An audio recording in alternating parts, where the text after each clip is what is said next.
Nelson Chamisa finally draws a line. Aiwa oya onyorra kanto oisira idi Mnangagwa chitanda oti aiwa apa udariki. Aiwa zvatovhundutsa vanhu nemashoko aataura nokuti awe akamuudza kuti aiwa zvakaita makore akapfuura izvezvi hakusina. Sadapinda mashoko atekwa naNelson Chamisa akapikira nokuti bva subscribe like utina on the bell icon nokuti anoyanora mashoko kuti opposition politician Nelson Chamisa says he has exhausted all diplomatic ways of challenging vote rigging by ZANU-PF and warns of practical action.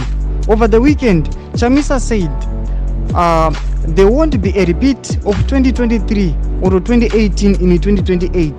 The only way forward being to arrive at a clear resolution on the last stolen polls. Doma chikwantegwa naNelson Chamisa chiti aiwa diplomatic actions esindakatora saka izvezvi idi Mnangagwa aiwa tauda kumupuruvhira neaction. Action yareva ndei vamwe vanofunga kuti aiwa kupinda mustreet kuti ari kufunga action ndei action iri kurongwa naNelson Chamisa. Munoziva Nelson Chamisa munhu ari influential zvisingamboiti. Chimbotudzai mafungiro enyu munori kudii pamusoro pemashoko ategwa naNelson Chamisa as a step forward aiwa kuunza rusununguko munyika yeZimbabwe. Aiwa chimbotudzai mafungiro enyu munori kudii pamusoro penhau iyi. Aiwa pinda comment section medu musanga no subscribe kulike channel tina on the bell icon.